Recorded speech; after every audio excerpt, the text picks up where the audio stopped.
अस्सलामुअलैकुम नाज़रीन, मैं मोहम्मद असलम हुसैन सियासत की खबरों में आप सबका इस्तकबाल करता हूँ। आज 26 जून 2025 है। इस्लामिक तारीख के हिसाब से 29 जिलहज्जा 1446 हिजरी है। पेश है आज की कुछ अहम खबरें। हिंदुस्तान के वज़ीर दिफा राजनाथ सिंह आज जुमेरात को चीन के बंदरगाही शहर चेंगडाओ में शंघाई ताउन तंजीम के इजलास में शिरकत की। 20 मई 2020 में मशरक़ी लद्दाख में लाइन ऑफ एक्चुअल कंट्रोल पर फौजी तातुल के बाद ताल्लुकात में शदीद तनाव के बाद किसी वज़ीर दिफा का चीन का ये पहला दौरा है। इस दौरान राजनाथ सिंह ने दहशतगर्दी, अमन और सलामती समेत कई अहम मसाइल पर बात की। उन्होंने कहा, मैं समझता हूँ कि हमारे खित्ते में सबसे बड़े चैलेंजेस का ताल्लुक अमन, सलामती और एतमाद के फुक़दान से और इन मसाइल की जड़ बुनियाद परस्ती, इंतहा पसंदी और दहशतगर्दी है। राजनाथ सिंह ने कहा, अमन और खुशहाली दहशतगर्दी और गैर रियासती अनासिर और दहशतगर्द गिरोहों के हाथों में बड़े पैमाने पर तबाही फैलाने वाले हथियारों के साथ नहीं रह सकती। इन चैलेंजों से निपटने के लिए फैसलाकुन कार्रवाई की जरूरत है और हमें अपनी इज्तिमाई सलामती के लिए इन बुराइयों के खिलाफ अपनी लड़ाई में मुत्तहिद होना चाहिए। आज के इस खबरनामे को नूरानी लिबास की जानिब से स्पॉन्सर किया जा रहा है। नूरानी लिबास ने मॉनसून स्पेशल ऑफर के तहत 30% डिस्काउंट के साथ अपने ग्राहकों को राग़िब कर रहा है, तो मॉनसून स्पेशल ऑफर में जरूर ब जरूर खरीदारी कीजिए। 30% डिस्काउंट के साथ।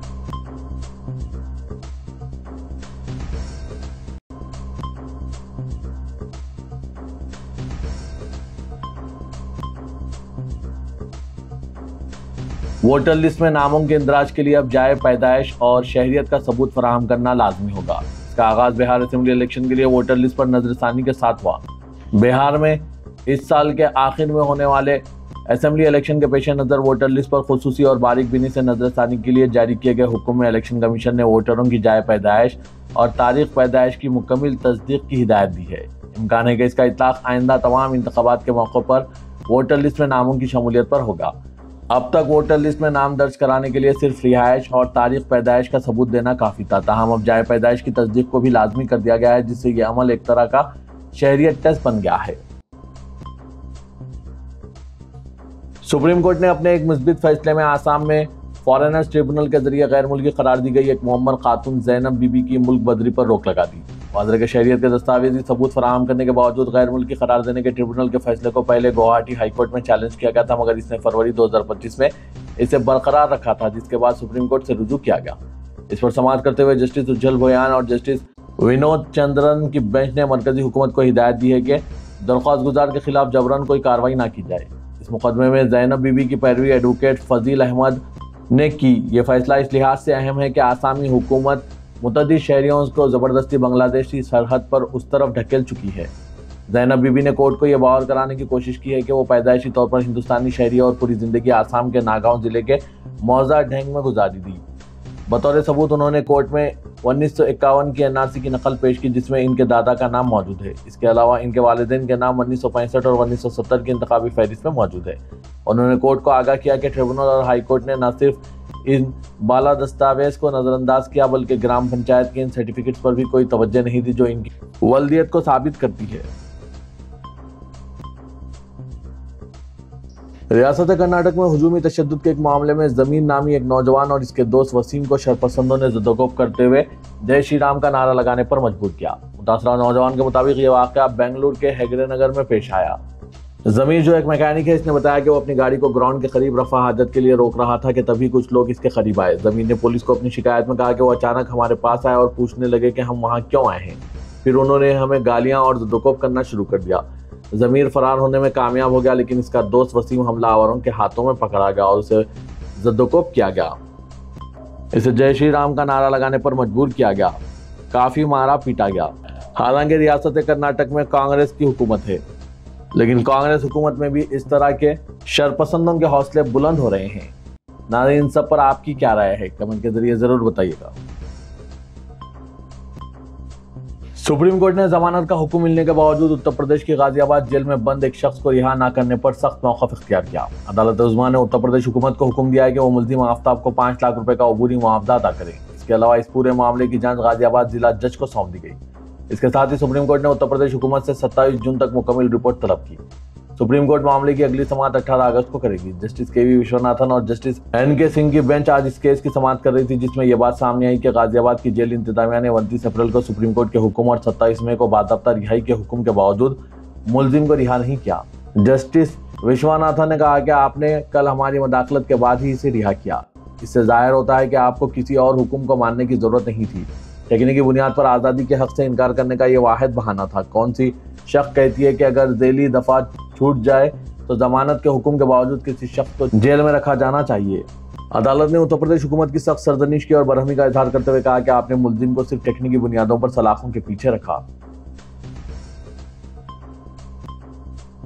ओडिशा हाईकोर्ट ने बुलडोजर कार्रवाई के एक मामले में सख्त रुख अपनाया है। अदालत ने रियासती हुकूमत से कहा है कि वो 10 लाख रुपए मुआवजा दे और इसमें 2 लाख रुपए तहसीलदार की तनख्वाह से दिए जाए। अदालत ने कहा कि बुलडोजर जस्टिस का पैटर्न बेहद परेशान कुन है। वाज़ेह है कि बुलडोजर कार्रवाई के ताल्लुक से अदालत उज़्मा भी सख्त रहनुमाना हिदायत जारी कर चुका है। यह मामला ओडिशा में एक कम्युनिटी सेंटर की तामीर से मुतालिक है। यह सेंटर ऐसी जमीन पर था जो चरागाह के लिए मख्तस थी। 1985 से यहाँ कम्युनिटी सेंटर मौजूद था और 1999 में सुपर साइक्लोन आने के बाद इसकी मरम्मत भी की गई थी। 2016 से 18 में अम्मा गांव अम्मा विकास योजना और मेंबर असेंबली फंड के तहत दिए गए फंड के जरिए इसकी तामीर नौ भी की गई थी। इसका इस्तेमाल पब्लिक वेलफेयर के प्रोग्राम के लिए किया जाता था। जुलाई 2024 में गैर कानूनी कब्जा हटाने की मुहिम के तहत नोटिस जारी किया गया। मुकामी लोगों ने इसे हाईकोर्ट में चैलेंज किया। हाईकोर्ट ने अर्जी गुजारों से मुतालिका कानून के तहत ट्रिब्यूनल से रुजू करने की हिदायत दी। हैरानकुन बात यह है कि इसी दिन शाम को इस इमारत को मुनज़्ज़म करने का नोटिस चस्पा कर दिया गया और कहा कि अगली सुबह से मौसमार कर दिया जाएगा। 14 दिसंबर 2014 को सुबह इस इमारत को मुनज़्ज़म कर दिया गया। इसकी समाअत में बुलडोजर कार्रवाई पर ओडिशा हाईकोर्ट बरहम हो गया और 10 लाख रुपए मुआवजा देने का हुक्म जारी किया। कई इल्तवा के बाद 4 शुबे को बिलाखिर ऑक्सियम 4 मिशन हिंदुस्तानी पायलट शुभांशु शुक्ला और दीगर 3 पायलट्स को लेकर बैनुल-अक़वामी खलाई स्टेशन के लिए रवाना हो गया। 1984 में राकेश शर्मा के बाद शुभांशु खला में पहुंचने वाले दूसरे हिंदुस्तानी बन गए हैं। 28 घंटे के तवील सफर के बाद वो बैनुल-अक़वामी खलाई स्टेशन में पहुंच जाएंगे। सफर के आगाज के 10 मिनट बाद ड्रैगन स्पेस के क्राफ्ट जिसमें बैठकर वो खला के लिए रवाना हुए हैं, उन्होंने अपने हमवतनों के लिए जारी किए गए पैगाम में शुभांशु ने कहा, 41 साल बाद हम फिर खला में पहुंच गए हैं। हम यहाँ 7 किलोमीटर फी सेकंड की रफ्तार से ज़मीन के अतराफ गर्दिश करते हुए आगे बढ़ रहे हैं। उन्होंने मजीद कहा कि मेरे कंधों पर मौजूद हिंदुस्तानी परचम के रंग ये बता रहे हैं कि मैं अकेला नहीं हूँ, मैं आप सबके साथ हूँ। महाराष्ट्र के deputy chief minister Ajit Pawar ने मुंबई में मसाजिद के लाउड स्पीकर से मुतालिक तनाज़े में मुदाखलत की और मुस्लिम रहनुमाओं और सरकर्दा पुलिस अहदेदारों के साथ हंगामी इजलास मुनक़िद किया। ऐसे इल्जाम लगाए गए हैं कि पुलिस मुसलमानों को निशाना बना रही है। आला सतह का ये इजलास सह्याद्री गेस्ट हाउस में हुआ, जिसमें डीजीपी रश्मि शुक्ला, मुंबई पुलिस कमिश्नर देवन भारती, मुमताज मुस्लिम कायदीन, वारिस पठान, नवाब मलिक, जीशान सिद्दीकी, अबू आसिम आजमी, सना मलिक, जलालुद्दीन और दूसरों ने शिरकत की। मुसलमानों के नुमाइंदों ने इल्जाम लगाया कि पुलिस सियासी दबाव में गैर कानूनी तौर पर मसाजिद के लाउड स्पीकर हटा रही है। मजलिस इत्तेहादुल मुस्लिमीन के वारिस पठान ने कहा कि पुलिस मुनासिब तरीक़ेकार पर अमल किए बगैर लाउड स्पीकर हटा रही है, जिससे गैर ज़रूरी कशीदगी पैदा हो रही है। वारिस पठान ने मीटिंग के बाद कहा कि मुस्लिम अरकान असेंबली, समाजी कारकुनों और दीगर पर मुश्तमिल कुल जमाती वफ़द ने अजीत पवार से मुलाकात की। जम्मू कश्मीर के एक मुसलमान डॉक्टर ने दावा किया है कि इसे कोयम्बतूर के एक प्राइवेट अस्पताल में डॉक्टरेट ऑफ नेशनल बोर्ड की नशिस्त उस वक्त छोड़नी पड़ी जब इसे एक सुपर स्पेशलिटी इंस्टीट्यूट में हुसूल तालीम के लिए दाढ़ी मुंडवाने को कहा गया। डॉक्टर जिसने सिक्योरिटी वजूहात की बिना पर अपना नाम जाहिर न करने की दरख्वास्त की, कोवाई मेडिकल सेंटर अस्पताल में जारी नीट सुपर स्पेशलिटी काउंसलिंग के दूसरे राउंड के दौरान नेफ्रोलॉजी डिपार्टमेंट में एक सीट अलॉट की गई। कैरियर 360 की रिपोर्ट के मुताबिक जब वो अपने दाखिले की तस्दीक के लिए इंस्टीट्यूट गया तो इसे एक शायदनामा पर दस्तखत करने को कहा गया, जिसमें दाढ़ी पर पाबंदी थी और खबरदार किया गया था कि अदम तामील पर दाखिले को रद्द कर दिया जाएगा। चूंकि दाढ़ी इसके अकीदे और मजहबी शिनाख्त का लाजमी हिस्सा है, इसलिए डॉक्टर ने अस्पताल में ना रुकने का फैसला किया और अब वो काउंसलिंग के तीसरे दौर में दाखिले की कोशिश कर रहा है। कश्मीरी तालिब इल्म ने बताया कि मुझे बताया गया कि इंस्टीट्यूट का एक ड्रेस कोड है जिसमें दाढ़ी रखना ममनू है। कहा कि मैंने वजाहत की कि मैं ड्रेस कोड पर अमल करने और मास्क से अपनी दाढ़ी छुपाने के लिए भी तैयार हूं, लेकिन यह इन्हें कबूल नहीं था।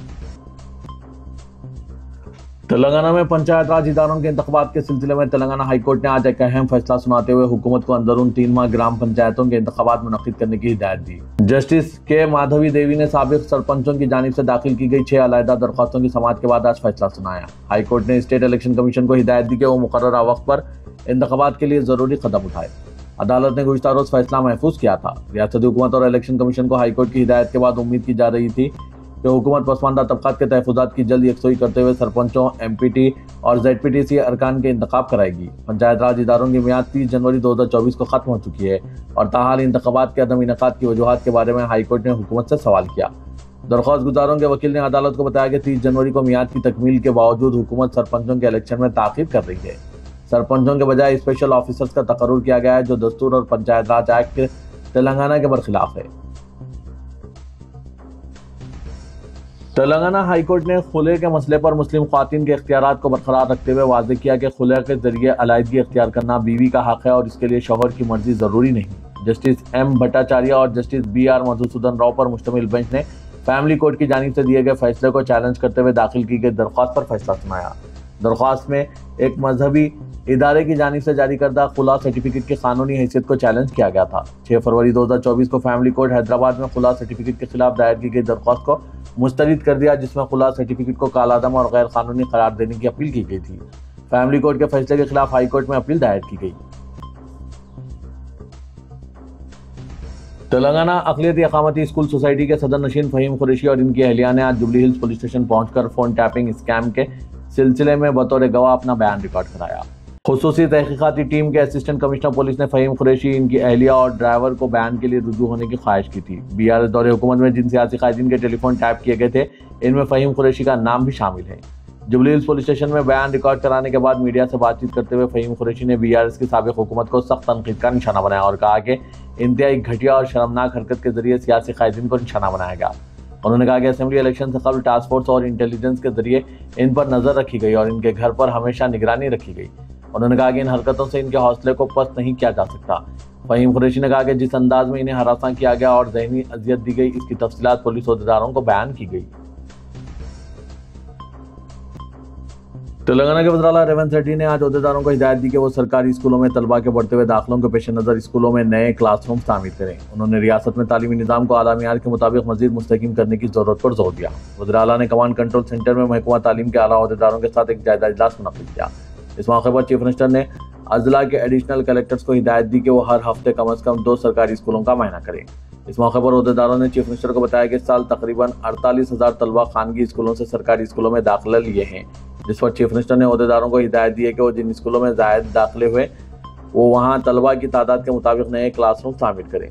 वज़ीर आला ने दोपहर के खाने की तैयारी में ख्वातीन को लकड़ी या गैस से चूल्हों की मुश्किलात से निजात दिलाने के लिए स्कूलों में सोलार किचन के क़याम की तजवीज़ का जायजा लेने की हिदायत दी। माह मुहर्रम के दौरान बिलावक्फा बरक़ी की सरबराही को यकीनी बनाने, बरक़ी के कामों की तकमील और देखभाल के कामों को जल्द मुकम्मिल करने के लिए एक आला सतही जायजा इजलास मजलिस के दफ्तर में मुनक़्क़िद हुआ। मिर्ज़ा रियाजुल हसन आफंदी रुकन क़ानून साज़ कौंसल, जाफ़र हुसैन मिराज रुकन असम्बली याक़ूतपुरा, मीर ज़ुल्फ़िकार अली रुकन असम्बली चारमीनार के अलावा महकमा बरक़ी साउथ जोन के मुख्तलिफ सेक्शंस के आला अहदेदारों ने शिरकत की। इजलास में अहदेदारों के बिला वक्फा बरक़ी सरबराही को यकीनी बनाने के लिए पाबंद किया गया। मुहर्रम के ज़िमन में जितने मुकामात पर इजाफी बरक़ी ट्रांसफार्मर्स लगाए गए हैं, इन ट्रांसफार्मर्स की देखभाल की हिदायत दी गई, क्योंकि बरक़ी के लोड में इजाफा हो जाता है।